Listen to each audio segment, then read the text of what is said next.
Have you noticed that politicians struggle to enact the things they run on? That regardless of who wins elections, lawmakers cannot pass whatever legislation they like. This is the Overton window at work. The idea, coined by the Mackinac Center's Joe Overton, describes the range of ideas that are politically acceptable at any time. And on the Overton Window podcast, we look at ideas as they move from being unthinkable to plausible to policy, and talk to the people who change what is possible in politics. Now, most of our lives are governed by the principle of voluntary association. Unfortunately, union policy is too often based on coercion. And to talk about that and what he's doing about it, we are joined by Gene Hamilton, a senior advisor with the Coalition to Protect American Workers, a new labor policy advocacy organization. Gene, welcome. Thanks for having me on today. What's wrong with union policy today? Well, where to even start? Look, I think that one of the things that is emerging amongst the American people, or at least is being recognized, it might have been there all along, but in recent polling from Tony Fabrizio has indicated that the American worker is actually popular. Support for the American worker when it comes to right to work is an important concept. On the flip side, support for union leadership, the support for the union stewards and the folks who are in charge of making decisions and advocating for them is really not that great. And that's across the political spectrum. That's not just limited to liberals or conservatives or anywhere in between.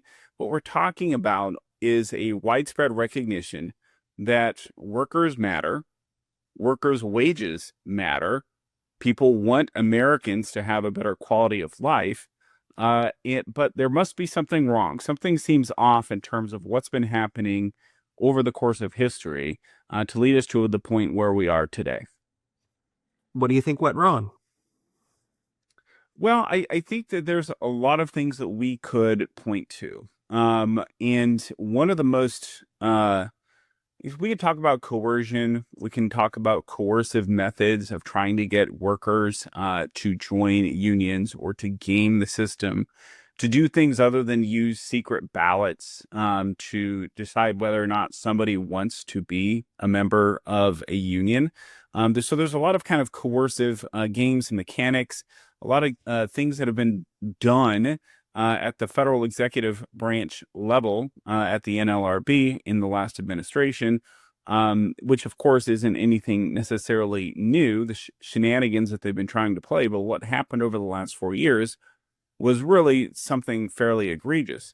And so you can get into some of the, kind of the micro techniques and tactics and some of the things that they've done to create advantages for the leadership of organized labor. But one of the things that I think that's really, really critically important is that just there's two points I would like to drive home. One of which is that when it comes to unions, when it comes to workers, when it comes to who's looking out for the American worker, there is a big difference in the messaging and the rhetoric that's coming out of the leadership of some of these big unions today, or at least over the last 10 years, juxtaposed against the rhetoric that was coming out of them from, say, 30 years ago on the issue of illegal immigration, not legal immigration. We're not talking about people coming here on employment visas and the like, but illegal immigration. Where you had large unions for a long time who in the past took a strong stance and said, look, we just want to make sure that we're standing up for our members, or we want to make sure that the flood of labor supply is not coming in and undercutting wages. If you look around America today, you'll recognize that, in fact, it doesn't seem that any of the large unions are speaking out against anything or that they raised any kind of noise whatsoever over the last 4 years. So why does that matter? What does that have to say other than the fact of the matter of just basic supply and demand on economics and wage suppression, which is a really big and important thing? What it indicates is that a lot of these unions don't really seem to have the leadership of these unions have kind of lost their way. They've gone from advocating for their workers and things that advocate for better, pay, better working conditions, better benefits, all of the things that you might expect for a worker to do, and instead move to kind of a subscription model where that empowers the union leadership to then use that money and take it and use it for their own political purposes for their friends. And if you just kind of pause and you think about that, that used to be the case. I mean, even out in California, the Cesar Chavez, a recognized leader in the left, was very much a strong believer in the enforcement of the immigration laws when it came to workers out in California, out in the farm fields, and making sure that the influx of labor was not undercutting the wages and working conditions of union workers at the time. But now today, again, looking at in this, use the term kind of subscription based model. I mean, I like to think of it as kind of, your Netflix subscription or your Disney Plus or ESPN Plus or whatever. What really helps these unions, the leadership of some of these unions, is just getting more dues. And so they've kind of lost their focus. They've lost their way, many of them, to advocating for things that actually help their workers towards, taking positions that say, hey, is this going to help me get more dues in the door? Fantastic. We're going to keep our mouths shut. We're going to take this money and then we're going to use it to help ourselves and help our friends advocate for things that they like, but that don't necessarily improve conditions for workers. So the way that unionization is supposed to work, the American model, is that workers get together, they hire an agent who represents their interests. That agent bargains with employers to give them a better deal than they would otherwise get if they were just on their own. And yes, theoretically, that deal that they make is supposed to provide certainty, clarity, etches out how to cooperate, establishes professionalism for the workers, and even possibly some greater respect as workers have some more rights under these collective bargaining deals that should help make those workplaces a little bit more productive. Okay, that sounds good and effective, win-win type of situation where workers can come out ahead and employers come out ahead too. But I see unions lobbying for partisan gerrymandering constitutional amendments. Like, that seems like it would be something that at least some of their members don't like. So why do they engage in controversial politics if they're just supposed to be their members' agents? It's a really great question. It's a great point. I mean, when you look at the contributions from some of the larger unions over the last several election cycles, you see strong preference based on political ideology, not based on worker needs, not based on supporting things that are, again, putting the worker first. And it was a great description that you just provided, which is, what is the role of a union? A role of a union is to, in a sense, almost act as a fiduciary agent. You have a fiduciary responsibility to advocate for the needs of your members. And in the same way that a lawyer has professional duties to zealously advocate for their clients, kind of in the same vein, a union should have the same kind of mindset when they're going into it. I think that when you look at their contributions, though, you could look at the 2016, 2020, 2024 presidential election cycles.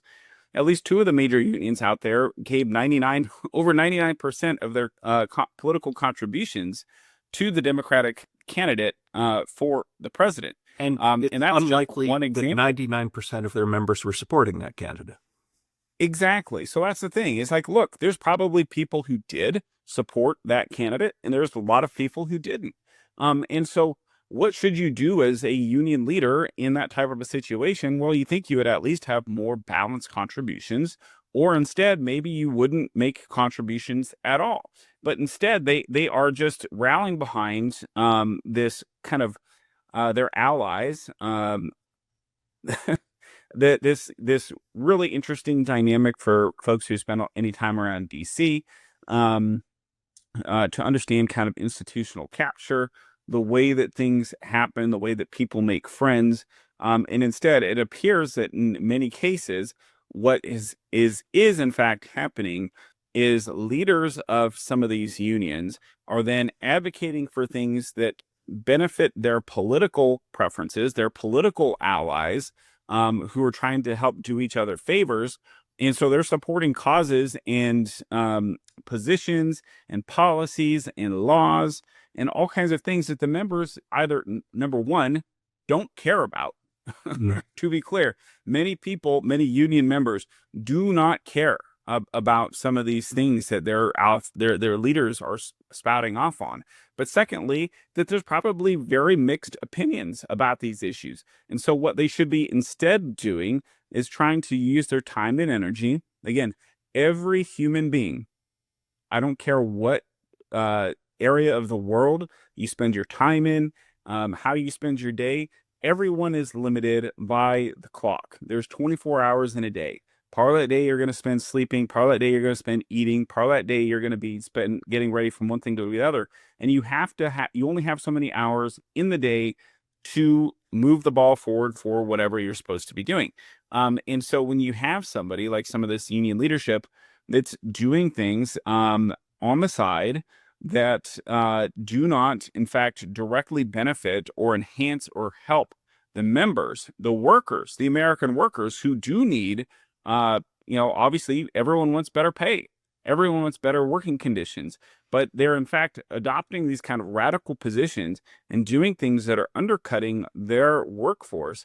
And that serves nobody's interest, because all that does is, in the end, it causes political hostility, political animosity, and also in many cases creates a lot of animosity with the leaders of the corporations or the companies in which the unions, the bargaining units are in fact parts of. And Well, so instead of being collaborative, and instead of working together, and instead of being a good kind of reasonable advocate for the union membership and having a seat at the table, this type of conduct is eventually going to lead them to be more and more ostracized and pushed to the side. Of course, there are laws that govern what they can and can't do, and what employers can and can't do.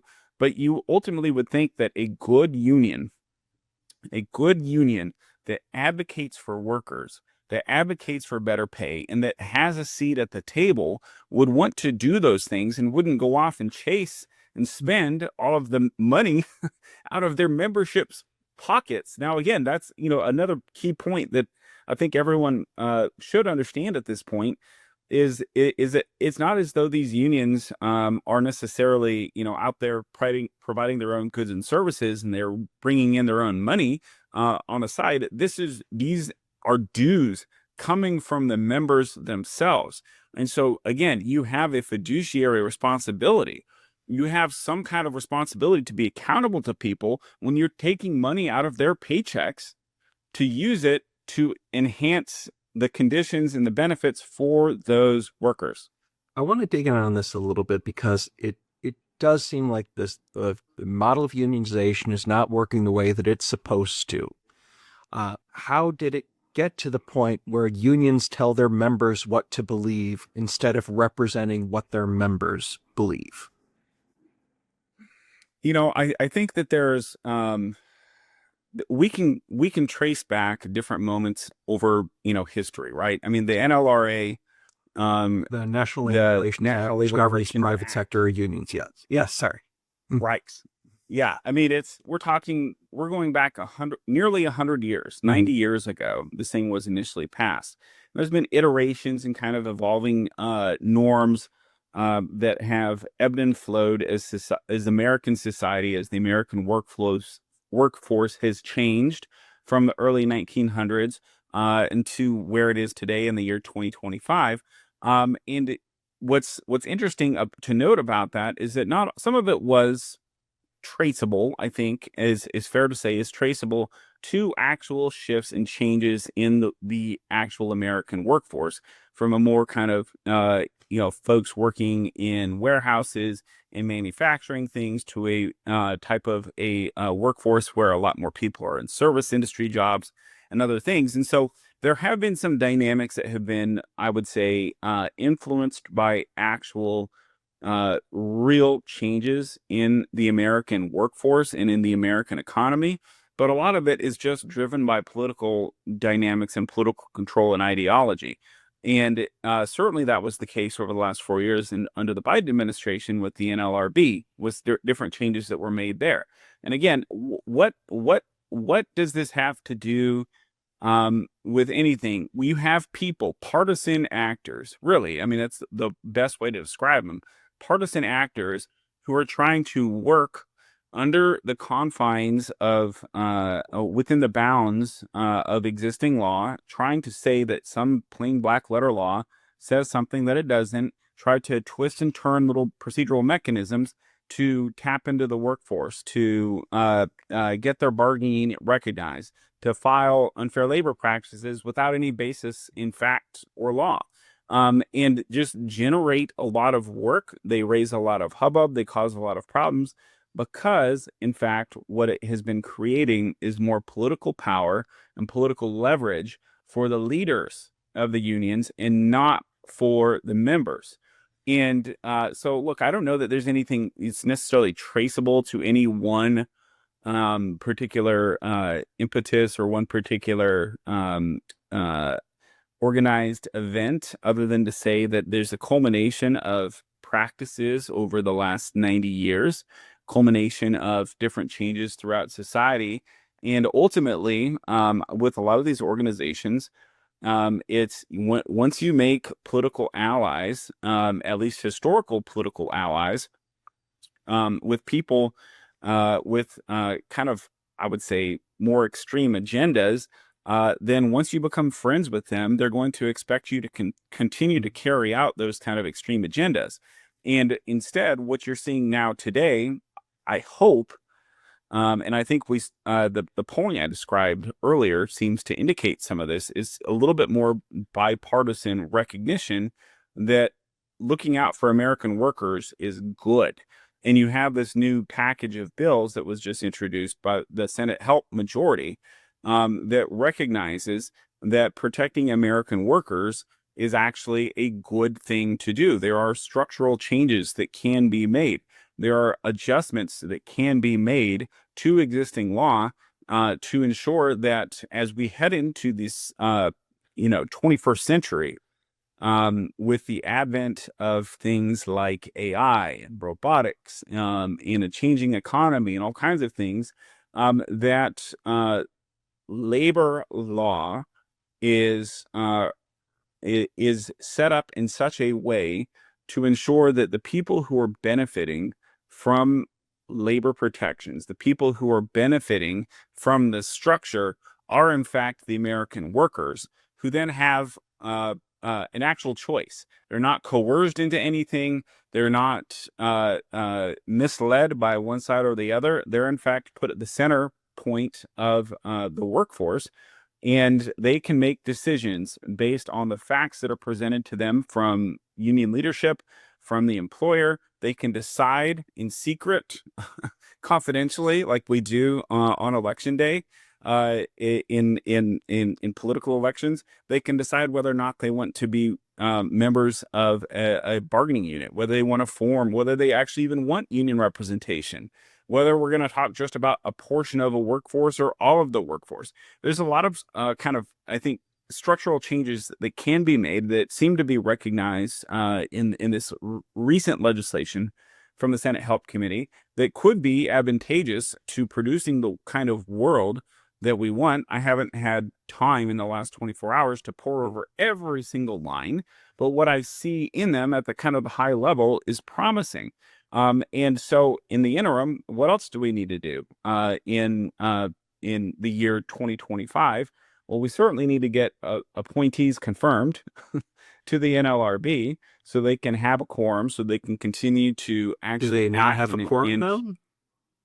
Well, we need a real quorum, a quorum that it reflects the views of the president, that reviews the 3-2 membership that is set up by law, and that allows the NLRB to take certain actions that are consistent with the president's agenda and to course correct some of this bad policies that were created in the Biden administration. All right, so you've got legislation you like, you've got administrative action you want to see.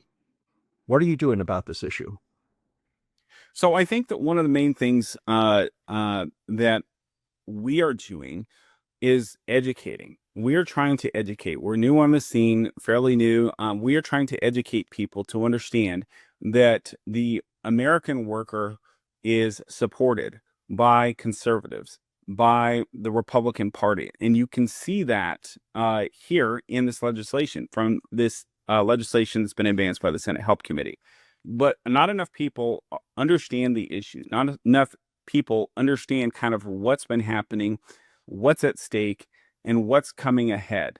And so our role, at least as of right now, is to help educate and to help get the word out about these changes, about these regulatory changes, these administrative changes that need to be made, and then about potential legislative changes that need to be made. So initially, the key to any kind of societal systemic change oftentimes starts with education. And so that's what we're trying to do today, is to educate and to make sure that we're reaching people from all facets of society, from all facets of the workforce. This is not just like a DC oriented thing. This is the type of organization that we want to reach out to the American worker. We want to educate people who are confronted with these issues in their workforces, make sure that they have the tools and information available to make educated decisions about what's right for them in their workplace, to make sure that that relationship between the employer and the employee is a healthy one, that is not disturbed, that is not contaminated by people who are in union leadership, who are trying to advance their own agendas instead of doing what's in the best interests of their workers.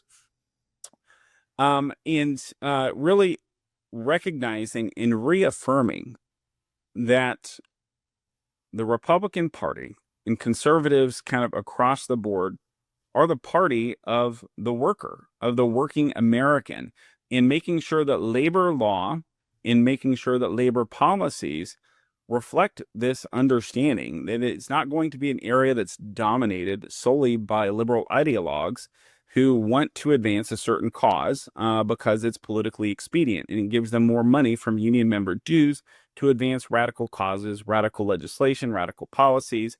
You would think that a union would, in fact, want to, again, very, very simple, spend their members' dues, spend their time, spend their advocacy on things that are directly related to their members' needs, advocating for better pay, advocating for better working conditions, having a seat at the table when we're talking about this new influx of technology that's coming into the American workforce. How do we make sure that we're all prepared and that we use it as a force multiplier and not a replacement?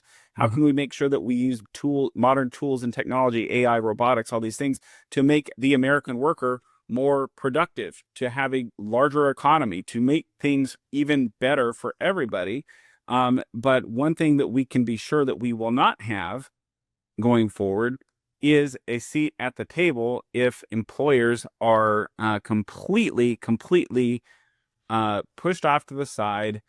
Their preferences are pushed off to the side by union leadership who's advancing political ideology that the members don't even agree with. Mm-hmm.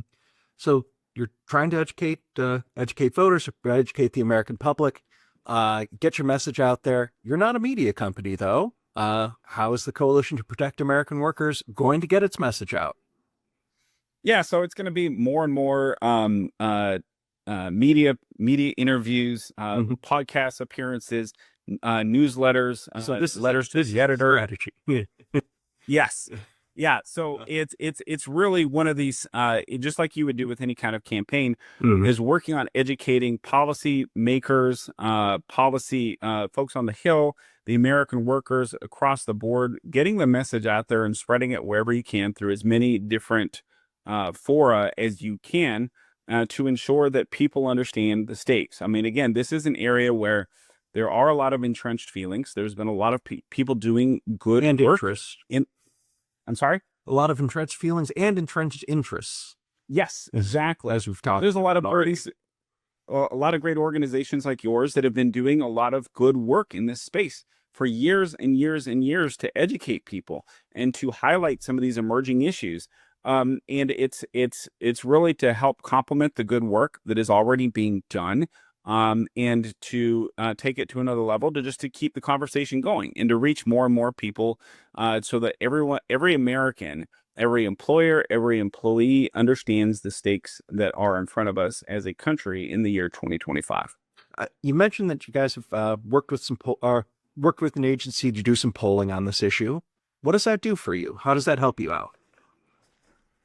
So I think the polling helps to highlight the importance of some of these issues that we are highlighting. And for example, it's one thing for me to come out on a show and say, "Well, we're the party of the Mm. American worker." It's believe me, trust me, I know what I'm talking about. And it's quite another thing to have polling that's done independently that backs up exactly what I'm saying, and that shows that in fact we're not alone. This is not just us who's out here saying this. We are making statements, and we are educating, and we are taking actions that are based on things that are actually popular with the American people. And so look, I mean, some polling is can be questionable depending on the source. This is one of the best pollers across the country, and this is indicative information that is a great launching point that helps us understand where American where the American people are now, and how we can extrapolate and how we can position ourselves to make sure that we are advocating again for the American worker, in the most effective manner going forward. Yeah. By the way, for listeners, a good way to tell whether polls are high quality or not is if you actually get to see the wording and the responses. Don't just trust the people who are telling you what a poll is going to say. You can check it out. We live in the modern era. Most of this stuff gets posted online, and if it's not, there's a reason for it.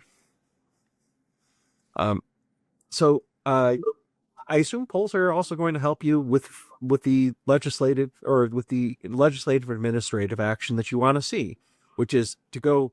Not only do we have a compelling message, not only do we have a compelling argument, but it's the kind of thing the American people want. You should be more comfortable with this kind of thing, even if it's going to upset some partisan interests.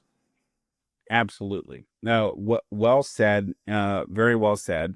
Look, it's anyone who's spent any time on working on Capitol Hill, I've certainly done so, understands sometimes it's hard to get things to move unless you can show leadership, unless you can show members of either the Senate or the House that something is in fact very, very popular. It's going to help them with their constituents back home. And so polling is always very helpful for that. And of course, then on the flip side, when it comes to administrative action, it's also helpful, not always necessary, of course. Sometimes you have to do what's right by the law, whether or not the American people, are wildly supportive of it or not, especially when it comes to carrying out the executive functions of the executive branch of the federal government. Sometimes you're constrained and you're bound by the contours of existing federal law. But understanding kind of the peeling back some of these radical Biden administration policies that took place over the last 4 years are things that are going to, in fact, be popular. Not just the right legal interpretation, but that are going to be popular and supported by American workers, and in turn by their representatives in the legislative branch, which, of course, is always helpful and conducive to ensuring that we have good government. What should people expect on this issue over the next couple of